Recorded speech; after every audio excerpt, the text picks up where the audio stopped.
बेटा last class के अंदर हम लोग पॉलिसीज टू सॉल्व इन्फ्लेशन की बात कर रहे थे। वहां पे आपको इन्फ्लेशन और डिफ्लेशन का पहले फर्क बताया गया था कि क्या डिफरेंस है। उसके बाद आप लोगों को बताया गया था कि इन्फ्लेशन, डिसइन्फ्लेशन और डिफ्लेशन में क्या डिफरेंस है। आपको गुड डिफ्लेशन और बैड डिफ्लेशन की बात बताई गई थी। फिर फिस्कल पॉलिसी के बारे में मैंने बताया था कि फिस्कल पॉलिसी में दो टूल्स होते हैं, टैक्सेस और गवर्नमेंट स्पेंडिंग।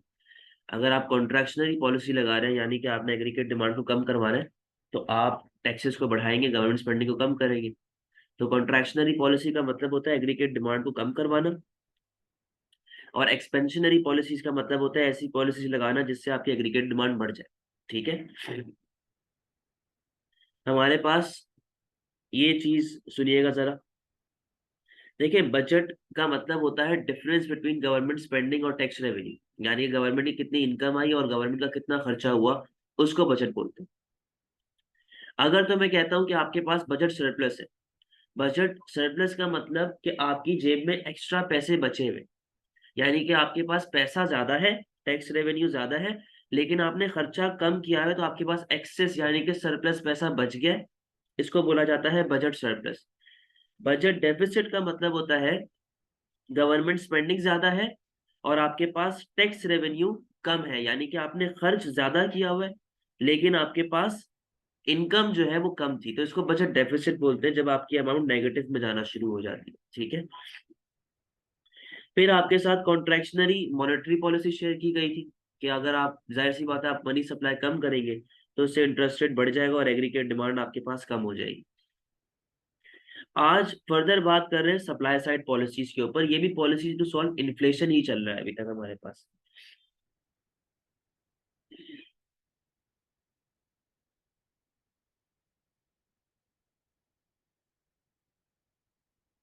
सुनिएगा।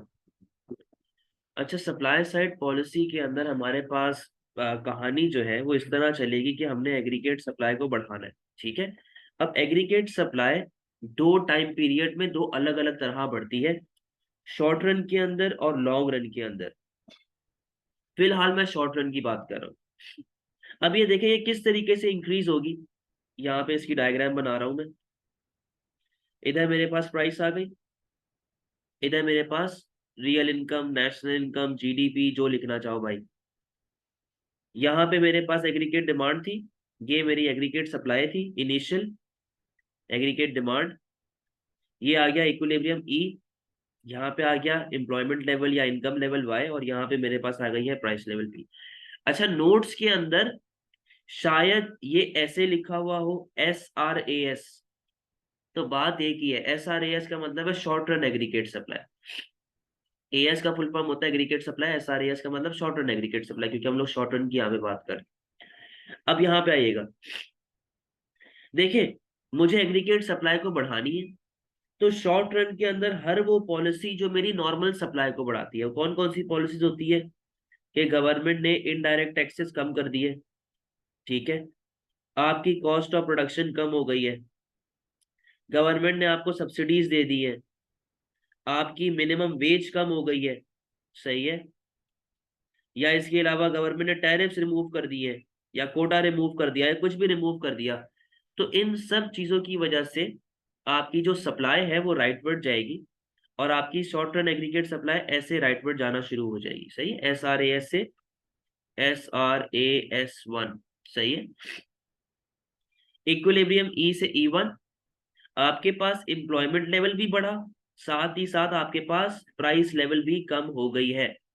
बेटा याद करो, गवर्नमेंट के दो मैक्रो इकोनॉमिक ऑब्जेक्टिव्स की जिनकी मैं लड़ाई करवा रहा था, एक आपके पास प्राइस स्टेबिलिटी था, और दूसरा आपके पास क्या चीज थी, प्राइस स्टेबिलिटी वर्सेस अनएम्प्लॉयमेंट को कम से कम करवाना। आप खुद देख ले, दोनों चीजें अचीव हो रही है, दोनों ऑब्जेक्टिव्स अचीव हो रहे हैं। प्राइस भी कम हो गई, साथ ही साथ एम्प्लॉयमेंट लेवल भी बढ़ गया। दोनों ऑब्जेक्टिव्स आपके पास अचीव हो गए। जब आपके पास दोनों ऑब्जेक्टिव अचीव हो चुके हैं, और आपको एक चीज भी याद होनी चाहिए, वो क्या थी, गुड डिफ्लेशन, जो मैंने कल करवाया था। उसमें भी तो यही केस हो रहा था ना, कि प्राइस लेवल कम होगी, साथ ही साथ आपके पास अनएम्प्लॉयमेंट भी कम हो जाएगी, तो आपका मुल्क प्रॉस्पेरिटी की तरफ जाएगा।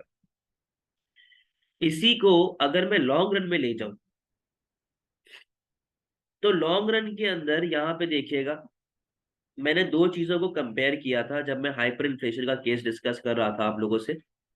यहाँ पे मेरे पास गुड बाय आ गया, और इधर मेरे पास गुड एक्स आ चुका है।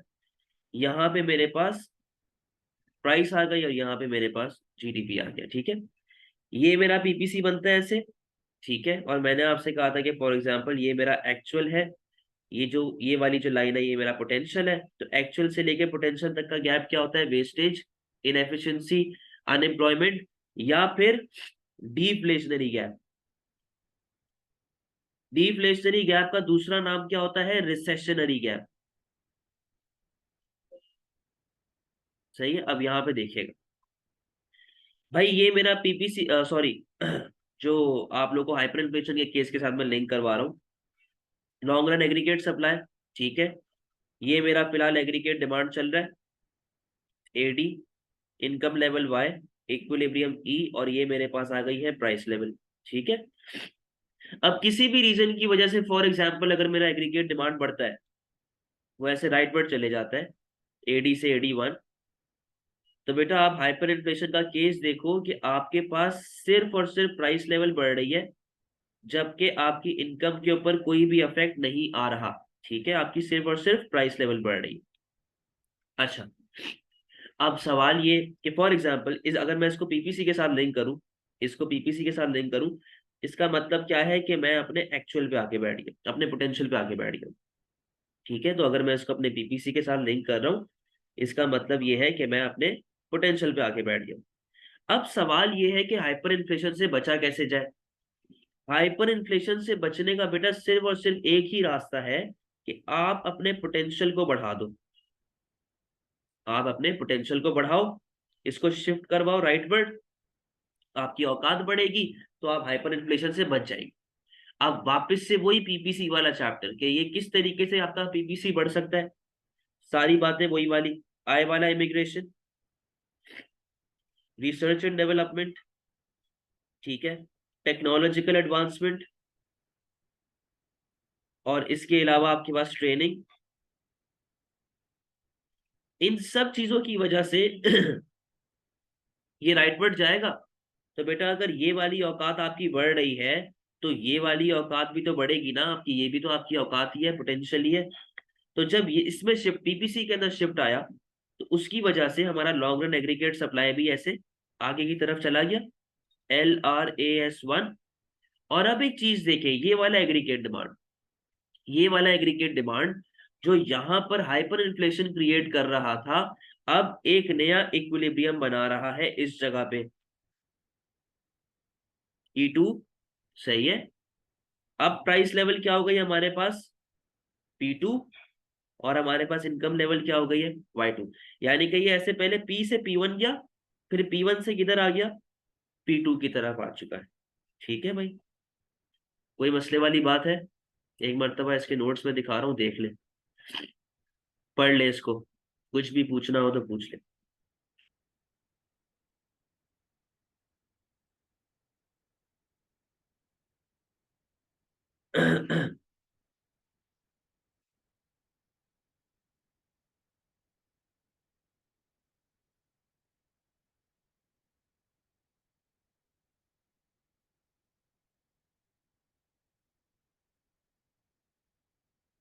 सर SRAS की ग्राफ लाइन स्ट्रेट क्यों है?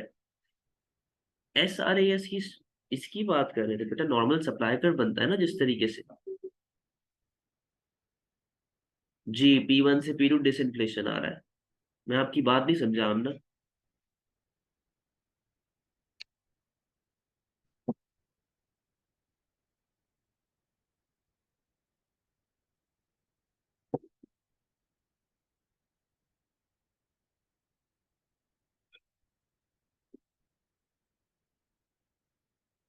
आमना वापस से पूछे, आप क्या कह रही है? या तो माइक खोल ले अपना।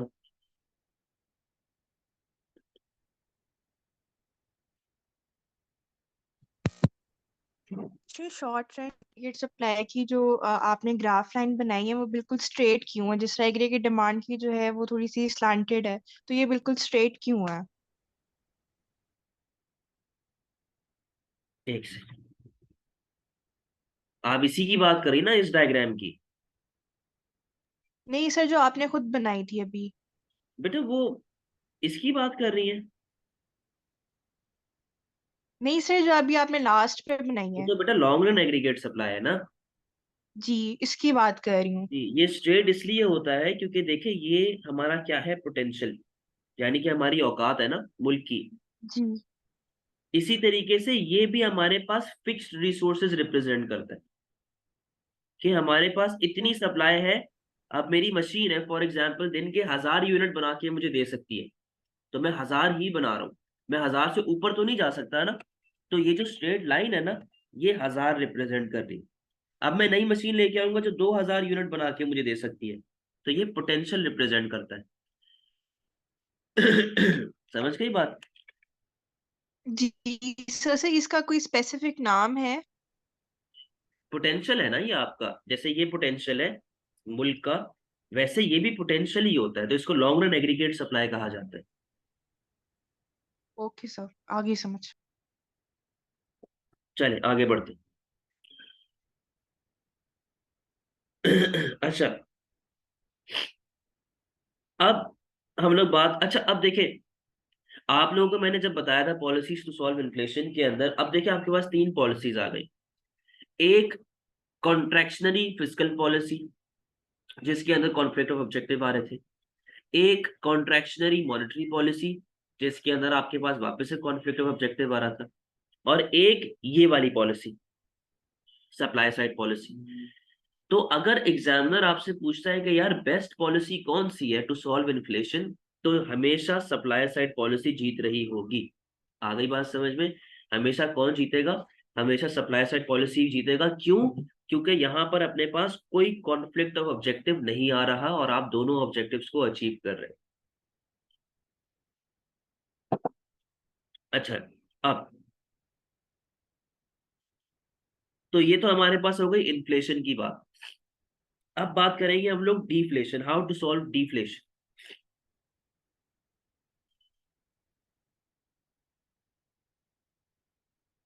अच्छा, अब जब पॉलिसीज टू सॉल्व डिफ्लेशन की मैं बात करूंगा, अब डिफ्लेशन का मतलब क्या होता है, या रिसेशन का मतलब एक तरीके से क्या होता है कि एग्रीगेट डिमांड आपकी गिरी हुई है। ठीक है, अब आपको इसको सॉल्व करने के लिए एग्रीगेट डिमांड बढ़ानी पड़ेगी। तो यानी कि आपको कौन सी पॉलिसीज लगानी पड़ेगी? Expansionary policy. एक्सपेंशनरी पॉलिसी में सबसे पहले मैं बात करूंगा एक्सपेंशनरी फिस्कल पॉलिसी। अब फिस्कल पॉलिसी में आपके पास दो टूल्स आते हैं, वो दो टूल्स क्या क्या है? डायरेक्ट टैक्सेस, और दूसरा टूल आपके पास होता है गवर्नमेंट स्पेंडिंग। ठीक है, दोनों पे बात करते हैं। अच्छा बेटा, इस बार मुझे एग्रीगेट डिमांड को बढ़ाना है। जब मुझे एग्रीगेट डिमांड को बढ़ाना होगा तो मैं डायरेक्ट टैक्सेस को क्या करूंगा?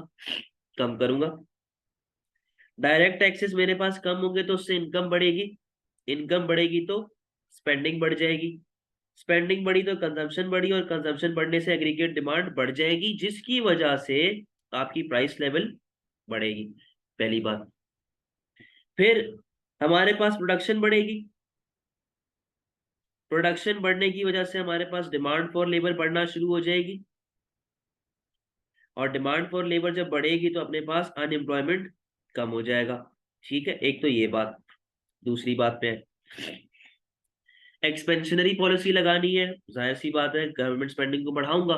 गवर्नमेंट स्पेंडिंग बढ़ेगा तो एग्रीगेट डिमांड बढ़ेगा, और जब एग्रीगेट डिमांड बढ़ेगा तो आपके प्राइस पे क्या इफेक्ट आएगा? बढ़ जाएगा।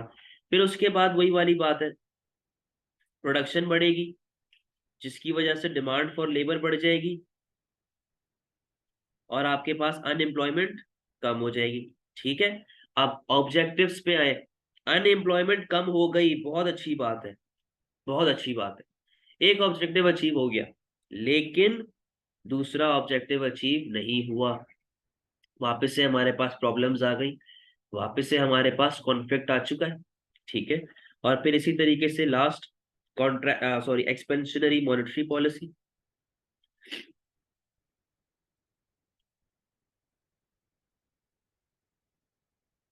यहाँ पे देखिएगा जरा, एक्सपेंशनरी मॉनेटरी पॉलिसी है, मुझे मॉनेटरी पॉलिसी ऐसी चाहिए जिससे एग्रीगेट डिमांड बढ़े। तो भाई मेरी बात सुने, मनी सप्लाई को क्या करेंगे इस मर्तबा, बढ़ाएंगे, जिसकी वजह से रेट ऑफ इंटरेस्ट कम होगा। अब रेट ऑफ इंटरेस्ट कम होगा तो उसकी वजह से सबसे पहले सेविंग पे क्या इफेक्ट आएगा, कम हो जाएगी। स्पेंडिंग पे क्या इफेक्ट आएगा, बढ़ेगा। कंजम्पशन बढ़ेगा, एग्रीगेट डिमांड बढ़ेगा, साथ ही साथ प्राइस भी बढ़ेगी। ठीक है, तो आपके पास ये कहानी चल रही है, आ गया ये का। इसके बाद प्रॉब्लम्स क्या होंगी, प्रोडक्शन आपके पास बढ़ना शुरू हो जाएगी और आपके पास अनएम्प्लॉयमेंट कम हो जाएगी। ठीक है, अब ये आपके पास चेन फॉलो हुई, आगे आए। बोरोइंग बढ़ेगी, बोरोइंग बढ़ने की वजह से आपकी इन्वेस्टमेंट बढ़ेगी, इन्वेस्टमेंट बढ़ेगी तो एग्रीगेट डिमांड बढ़ेगी, वापस से प्राइस लेवल बढ़ जाएगी, और फिर वापस से सेम चेन आपके पास फॉलो हो रही है। अब यहाँ पे भी ये वाला ऑब्जेक्टिव अचीव हो गया, लेकिन प्राइस वाला ऑब्जेक्टिव अचीव नहीं हो रहा। यानी कि हमारे पास हमेशा, जब मैं मॉनेटरी और डिमांड साइड पॉलिसीज की तरफ से लिंक करता हूं, तो हमेशा कॉन्फ्लिक्ट ऑफ ऑब्जेक्टिव्स आएंगे। समझ में आ गई ये बात, हमेशा अपने पास कॉन्फ्लिक्ट ऑफ ऑब्जेक्टिव आ रहा होगा। तो बेस्ट पॉलिसी कौन सी होनी चाहिए आपके पास, बेस्ट पॉलिसी जो आपके पास रहेगी वो है सप्लाई साइड पॉलिसी। ठीक है जी। अच्छा, जारा का क्वेश्चन है, जारा पूछ रही है डिफ्लेशन को सॉल्व करना क्यों जरूरी है। बेटा हम लोग जो डिफ्लेशन की बात कर रहे हैं ना इस टाइम पे, वो ये वाली बात कर रहे हैं कि हमारे पास अनएम्प्लॉयमेंट बढ़ गई, यानी कि एग्रीगेट डिमांड की वजह से बैड डिफ्लेशन की बात कर, सही है, गुड डिफ्लेशन की बात नहीं कर। और कोई क्वेश्चन?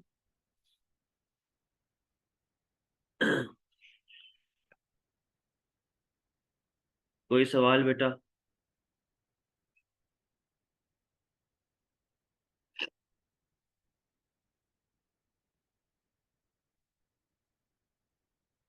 सर गुड डिफ्लेशन में भी दोनों ऑब्जेक्टिव अचीव हो रहे हैं तो वो भी तो सही है, तभी तो यही कह रहे हैं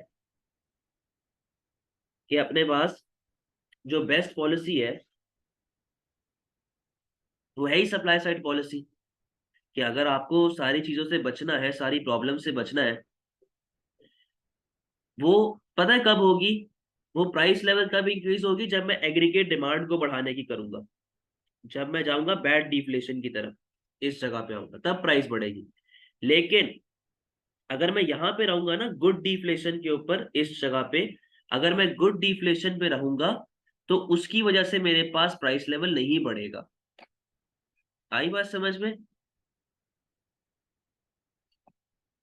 अच्छा, अब आप क्या कह रही हैं, डिफ्लेशन टू इन्फ्लेशन होगा ना बेटा, ये तो दुनिया का उसूल है ना, चेन तो चलती रहती है, inflation leads to deflation, deflation leads to inflation, depreciation leads to appreciation, appreciation leads to depreciation, ये तो एक उसूल चलता हुआ आ रहा है, इसको आप चेंज नहीं कर सकते, ये एक लॉ है एक तरीके से।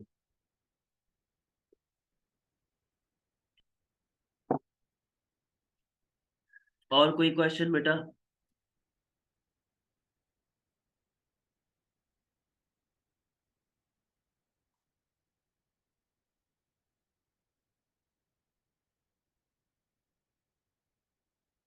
कुछ पूछना है, क्लियर है सारी बातें, कोई क्वेश्चन तो नहीं है?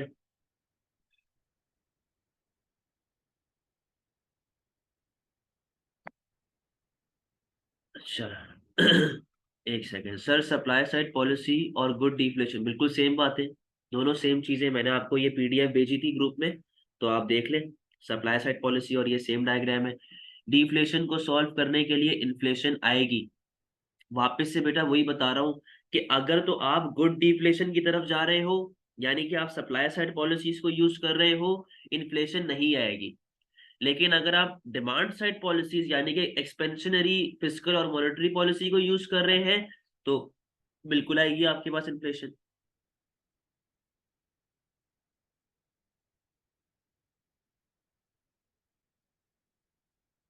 और कोई सवाल? क्लियर है? चले जी, मेरे ख्याल में ये चैप्टर हमारा एंड हो चुका है जी। अब ये देखिए ना, ये मैंने क्या लिखा हुआ है, when controlling deflation unemployment would fall as expansionary policies being used resulting in increase in employment. However, this multiplier effect from increase in aggregate demand would increase price level. As well resulting in inflation, यानी कि deflation leads to inflation, वही ज़ारा वाली बात, ठीक है।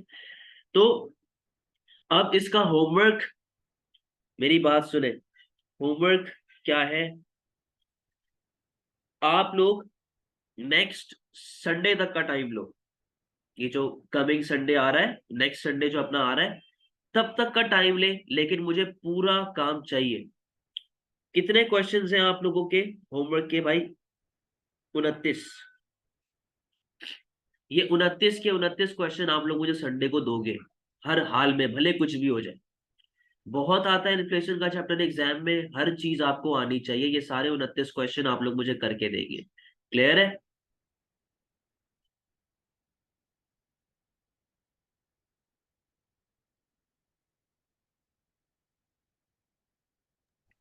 Sir homework करके आपको WhatsApp पे सेंड करनी है? जी, मुझे व्हाट्सएप पे सेंड कर दीजिएगा आप, ठीक है। Okay sir. ओके जी, अल्लाह हाफिज। बिजनेस स्टार्ट करेंगे थोड़ी देर में।